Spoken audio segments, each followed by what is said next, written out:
All right, Lyn Graft, I'm going to set this up, all right?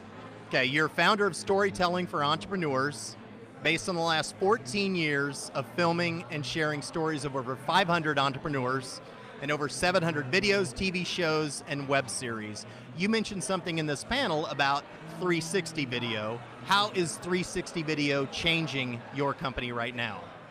It's bringing a very different dynamic. You know, from a producer, what I focus on, because I don't do live, we film entrepreneurs and heavily founders of companies telling their story. So we typically set up for a shot an hour and a half or so for a nice, really broadcast quality shot, even for websites. And normally your frame of reference is when you're looking forward, what you see. But in 360, everything is in the shot.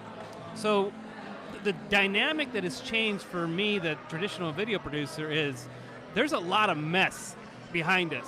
What the camera doesn't see, there's all kinds of things going on. There's assistants, there's crew members. Sometimes we've totally destroyed an office or a conference room or a store, and it looks like crap behind us. Okay. We don't care because we're focusing on what's in the camera shot, which is the entrepreneur and the person interviewing. So normally your radius, just think of a picture frame. It's a certain quadrant. Sure. But now with 360, everything is in the shot. So you have to think, do I need it to be clean? Do I care what they see? What if I bring my dog? Is my dog going to be in the shot? Those are a lot of lighting, moving parts. all of the stuff. We spend most of the time when we're focusing on that 90 minutes to 2 hours to get a shot ready for the camera, right? Okay. Most of the time is for lighting. Okay. All right. It's to get the lighting right. 80% of the time is really to make sure that they look good, that you've got all the lighting set and everything else. There's a lot of moving parts, but inevitably, lighting is their critical factor, and sound as well. Sound is a big issue. So that's not as big of a 360, but something you have to consider. But anyways, lighting, the mess around you, and what are the things that might be distracting to the viewer that you don't want part of your story?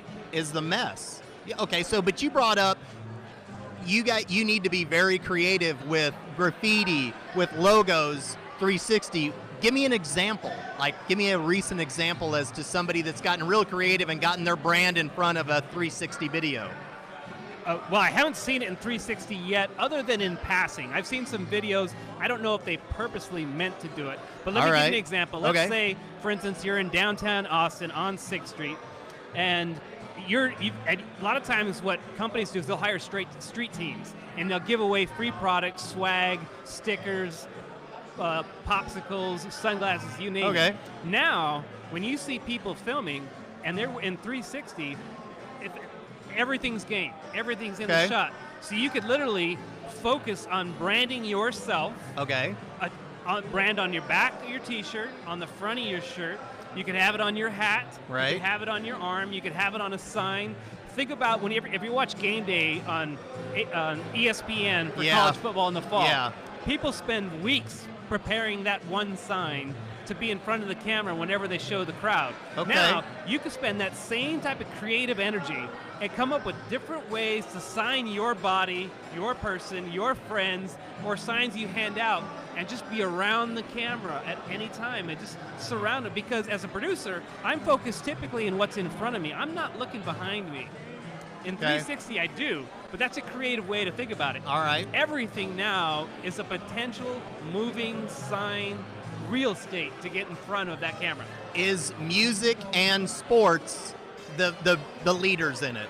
By far, hands down, because they're the ones that are spending money.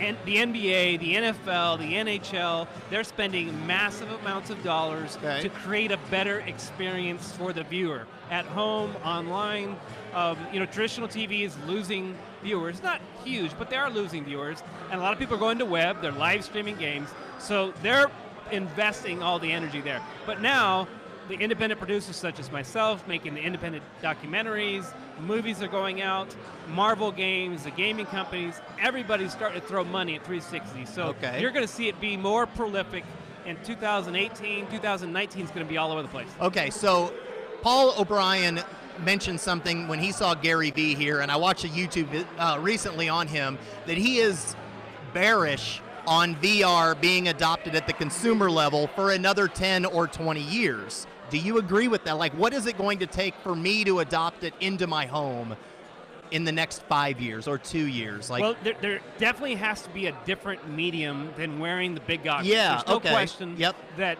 there's going to be a transformational shift that happens is what is the medium that you're being exposed to? Virtual reality, augmented reality, Right. and there's different kinds of reality. It's all over the board now.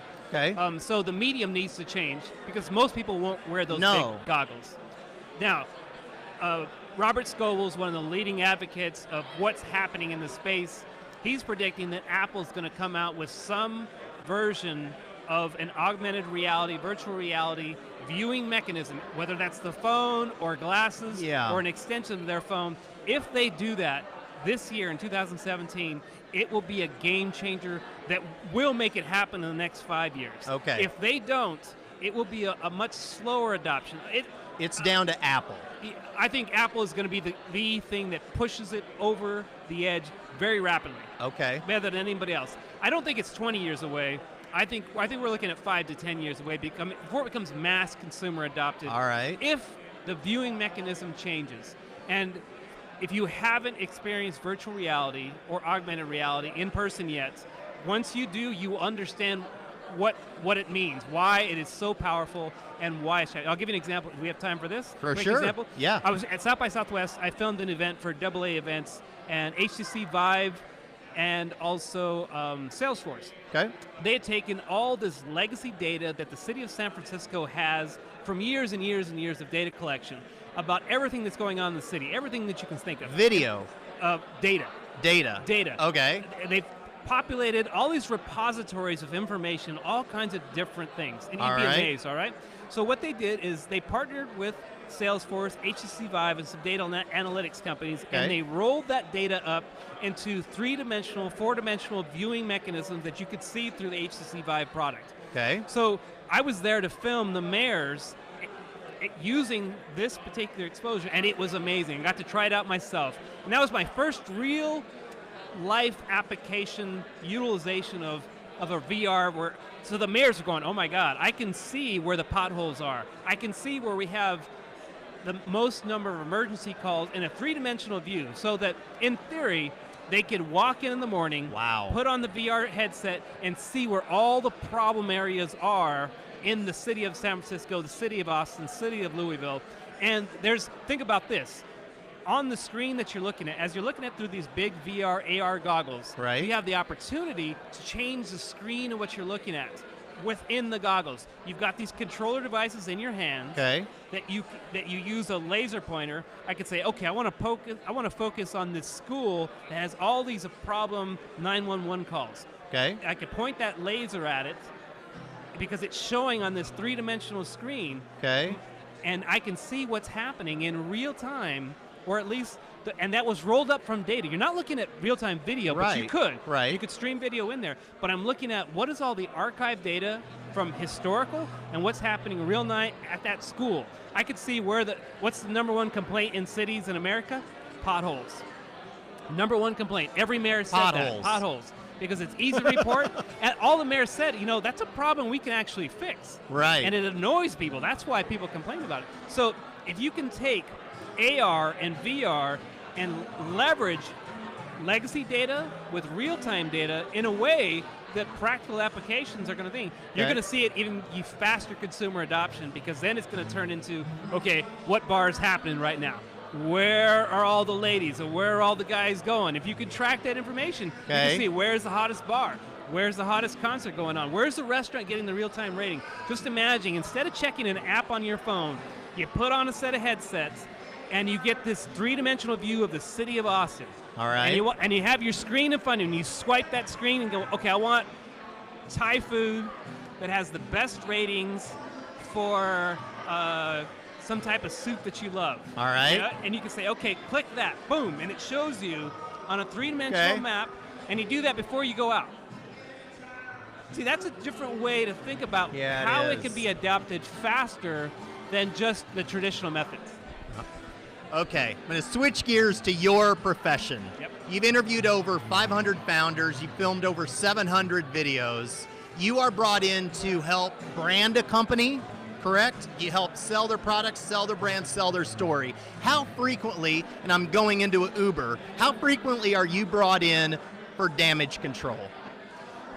Most of the time not. I'd say probably only 5 or 10% of the time. That's low. Yeah, pretty low from what I do, because inevitably most of my clients are wanting a story told to help them gain awareness, Okay. drive sales, or contingent upon some event that they want to happen. They want to be sold, they Okay. want to be aligned with a big partnership, there's a merger happening, and they want to showcase that they're doing some good things.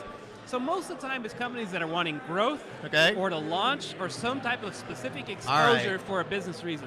Now, I will say there have been some instances where clients have said, hey, we had some bad press on this. We'd like to control the narrative. And Right. so as a storyteller, that's what I do all the time. Right. I want to grab that narrative and dictate what's that story being told. Okay. And because of that, there are instances where it wasn't necessarily a firefighting situation, Right. but it's like we got to get the narrative back. Okay. How do we do that? Let's bring it back to the why and the founding story of what was the reason we came up with this company in the first place. Okay. And get away from all the noise and all the bad Okay. stuff that's happening. Because we're good people. We want to relate and connect with people on a human level. So that's why I'm brought in a lot of times. One last question. You ready?